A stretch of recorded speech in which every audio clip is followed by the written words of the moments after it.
basotarra ikaraturik zegoen, zer egin ez zekiela, hartzen du ihesbidea.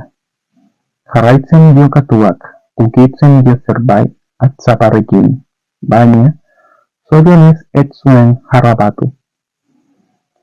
Iten zuenean katuak, bihurtu zen etxekoa basokoaren bila, eta aurkitu zuen odola zeriola lepotik, eta beldurrez erdilik. Esaten dio etxekoak, nola nik bezala, ihes egin ez duzu katuaren geriza ikusi orduko? Kontua da, hurrengorako.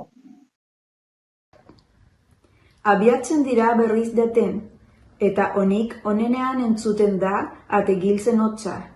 Ihes egin zuen laster etxekoak, basokoak zegoen eltze, edo lapiko koipea zeukan batean.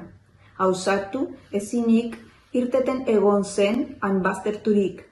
Gilsera neskatxa ibili zen batetik eta bestera gauzen bila, eta zorionez ez zen heldu basokoa zegoen ontzira eta irten zuen. Bihurtu zen etxekoa jantokira eta esaten dio basotarrari.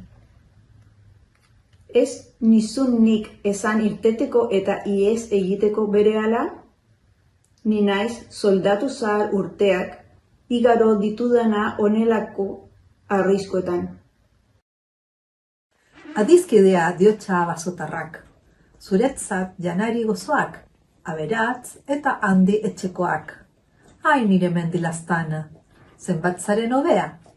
Ez duzu hankaturik ez Gilsera andrarik.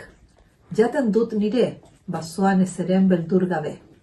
Zaudezu, hemen bizarrat koipetzen, bete uzitan bezala, katu eta etxekoarekin. Agur, banoani, nire basora.